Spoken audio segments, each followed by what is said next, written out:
क्या आपने कभी सोचा है कि एक मंदिर बोर्ड में कोई मुस्लिम या क्रिश्चियन मेंबर हो सकता है या किसी गुरुद्वारा कमेटी में हिंदू? जवाब ऑब्वियसली है नहीं। तो फिर AIMIM चीफ असाउद्दीन ओवैसी का सवाल भी उतना ही रिलेवेंट है। अगर मंदिर और गुरुद्वारा बोर्ड्स में नॉन हिंदूज अलाउड नहीं है तो वक्फ बोर्ड में नॉन मुस्लिम्स को क्यों जगह मिलनी चाहिए? यही सवाल लेकर ओवैसी ने वक्फ अमेंडमेंट बिल का जबरदस्त विरोध किया है। इस बिल के अगेंस्ट उन्होंने ब्लैक आर्म बैंड पहना, पार्लियामेंट में गरज उठे और इसे एक डायरेक्ट अटैक बताया मुस्लिम आइडेंटिटी और प्रॉपर्टी राइट्स पर। तो आखिर क्या है इस बिल में ऐसा? चलिए इस कंट्रोवर्सी को समझते हैं लीगल और कॉन्स्टिट्यूशनल नजरिए से, और ये भी देखते हैं कि इस मामले में सेंटर का क्या नया स्टैंड देखने को मिला है।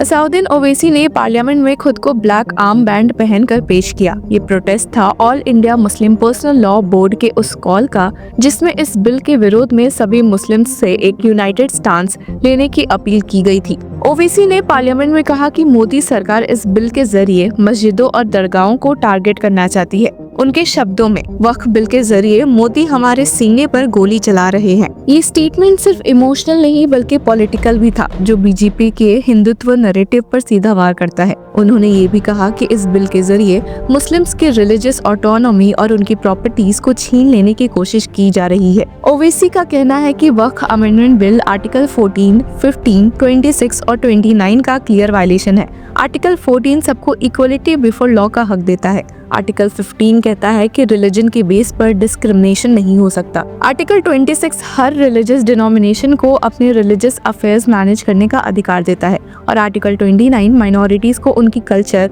और आइडेंटिटी प्रोटेक्ट करने का राइट देता है। अगर वक्फ बोर्ड में नॉन मुस्लिम्स को शामिल किया गया तो ये डायरेक्टली मुस्लिम्स के रिलीजियस इंस्टीट्यूशन में सरकारी इंटरफेरेंस होगा, और वही इंटरफेरेंस मंदिरों और गुरुद्वारा में अलाउड नहीं है। तो क्या ये एक तरफा अप्रोच नहीं है? लेकिन सरकार का कहना है कि इस बिल में कुछ भी अनकॉन्स्टिट्यूशनल नहीं है। होम मिनिस्टर अमित शाह ने ये डिक्लेयर किया कि वक्फ बिल इसी सेशन में री इंट्रोड्यूस किया जाएगा। उनका कहना था कि अपोजिशन मुस्लिम्स को झूठ बोलकर भड़का रही है। उन्होंने कहा, ये बिल किसी का हक नहीं छीन रहा और जिसके खिलाफ भी डिसीजन होगा वो कोर्ट में चैलेंज किया जा सकता है। शाह का ये भी मानना है कि जैसे CAA और आर्टिकल 370 का स्क्रैपिंग कोर्ट्स में चैलेंज हुआ, वैसे ही ये भी हो सकता है। पार्लियामेंट के डिसीजंस एब्सोल्यूट नहीं होते। ओवैसी ने बीजेपी के एलाइज पर भी एक तरह से मॉरल अटैक किया। उन्होंने नाम ले लेकर कहा कि Chandrababu Naidu TDP, Nitish Kumar JDU, Chirag Paswan LJP और जयंत चौधरी RLD भी इस बिल के लिए जिम्मेदार है, क्योंकि उन्होंने बीजेपी को सरकार बनाने में मदद दी। ओवैसी का कहना था कि मुस्लिम्स इन नेताओं को कभी माफ नहीं करेंगे, क्योंकि इन्होंने बीजेपी को उनका शरीयत टारगेट करने की परमिशन दी है। ये पॉलिटिकल मैसेजिंग 2024 के इलेक्शंस के बाद की रीअलाइनमेंट को ध्यान में रखकर की गई थी, जिसमें NDA फिर से सेंटर में है। ये कंट्रोवर्सी सिर्फ वक्फ बोर्ड तक सीमित नहीं है, ये एक ब्रॉडर डिबेट है। क्या स्टेट किसी भी रिलीजियस बॉडी के इंटरनल मैटर्स में दखल दे सकती है? जब हिंदू और सिख रिलीजियस इंस्टीट्यूशंस में सिर्फ उन्हीं रिलीजन्स के लोग डिसीजन मेकिंग करते हैं, तो क्या मुस्लिम इंस्टीट्यूशंस को उसी ऑटोनॉमी से वंचित किया जा सकता है? और अगर नहीं तो क्या ये सेक्युलरिज्म का उल्टा इंटरप्रिटेशन नहीं होगा? कोर्ट्स ने भी बार बार माना है कि रिलीजियस इंस्टीट्यूशंस का अपना गवर्नेंस मॉडल होता है और स्टेट उनके कोर रिलीजियस फंक्शंस में इंटरफेयर नहीं कर सकती। लेकिन इस मामले में लोगों की क्या राय रही है, चलिए एक एक करके देखते हैं। नमाज अदा करें। देखिए, आज अलविदा की नमाज है। ये एक बहुत ऑस्पिशियस प्रेयर का डे होता है।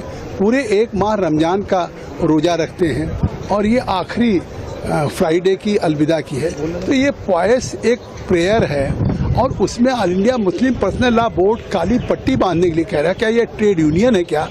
और काली पट्टी बांध करके किसके खिलाफ प्रोटेस्ट? जब आप जा रहे हैं एक प्रार्थना करने गॉड के या अल्लाह के नाम, और उस समय आपसे कहा जा रहा काली पट्टी बांधिए, तो उनके खिलाफ मतलब काली पट्टी बांध करके आप प्रेयर ऑफर करने के लिए कह रहे हैं या देश में अव्यवस्था फैलाने की कोशिश कर रहे हैं? आज कम से कम इस अलविदा की नमाज पे जो उन्होंने किया है ये शर्मसार करने वाला। एक तरफ वो मजहब के और मुस्लिम तंजीमों की नुमाइंदगी करते हैं और दूसरी तरफ कम से कम रमज़ान जैसे महीने का एक इतना पवित्र त्यौहार, उसमें भी राजनीति कर रहे हैं, काली पट्टी बांधने की बात कर रहे हैं और राजनीति लगातार कर रहे हैं। चाहे पटना में धरने पे गए हों, चाहे जंतर मंतर पे किया हो, चाहे उस पे किया हो। मैं कहता हूँ कि आखिर ये राजनीति क्यों हो रही है? अभी तो अमेंडेड बिल भी नहीं आया है। अमेंडेड बिल लोकसभा में आएगा और सरकार ने बार बार कहा कि हम एक बेहतर वक्फ के लिए बिल ला रहे हैं जिससे कि गरीब, पसमानदा, आम बच्चों को, खवातीन, महिलाओं को फ़ायदा हो। मुझे आश्चर्य होता है कि क्यों जा रही है। प्रोटेस्ट करना लोकतंत्र में अधिकार भी होता है, भारत में तो मौलिक अधिकार भी है, पर जिन मुद्दों पर यह किया जा रहा है उस पर बहस कहाँ की? जेपीसी ने की, देश भर में जाकर की, और फिर सबकी बात करके ये पाया कि ये जो वक्फ का अमेंडमेंट एक्ट है ये तो मुस्लिम समाज की बेहतरी के लिए है, वक्फ की प्रॉपर्टीज की सुरक्षा के लिए है, वक्फ का पैसा जरूरतमंद महिलाओं, बच्चों को मिले इसके लिए है, और इसलिए जेपीसी ने भी निर्णय दिया है।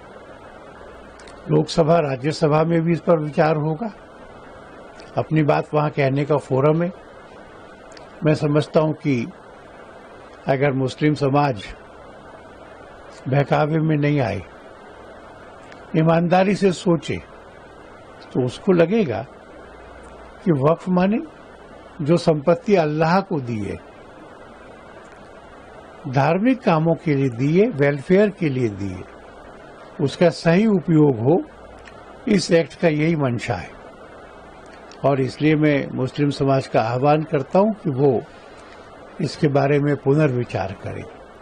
लेकर रिजोल्यूशन पास किया है केंद्र सरकार के खिलाफ। मेरी समझ के परे है, आपके सदस्य उस समिति में मौजूद हैं, जेपीसी में मौजूद हैं, जितनी बातें आपको रखनी थी मौका सबको दिया गया, उसके बाद भी इस तरीके का माहौल बनाना, मतलब सोची समझी रणनीति के तहत विपक्ष के कई सांसद, कई नेता, कई दल ऐसे हैं जो ये माहौल बनाना चाह रहे हैं कि ये वक्फ संशोधन बिल जो है ये मुसलमानों के खिलाफ है।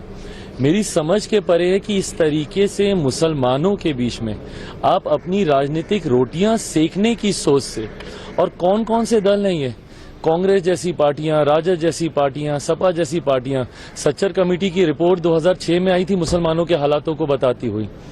2006 से पहले अधिकांश समय किन लोगों की सरकारें थी? केंद्र की अगर आप बात कर लें, कांग्रेस और कांग्रेस समर्थक सरकारें थी। मैं अगर अपने राज्य बिहार की बात करूं तो 15 साल तक लगातार राजद की सरकार थी, उसके बाद भी मुसलमानों के हालात इतने बदतर थे। और आज आप सबसे बड़े उनके मसीहा बनते हुए उनके बीच में ये भ्रम फैलाने का प्रयास कर रहे हैं कि वक्फ संशोधन में ऐसी चीजें कर दी गई हैं जिससे पता नहीं मुसलमानों का कितना अहित हो गया।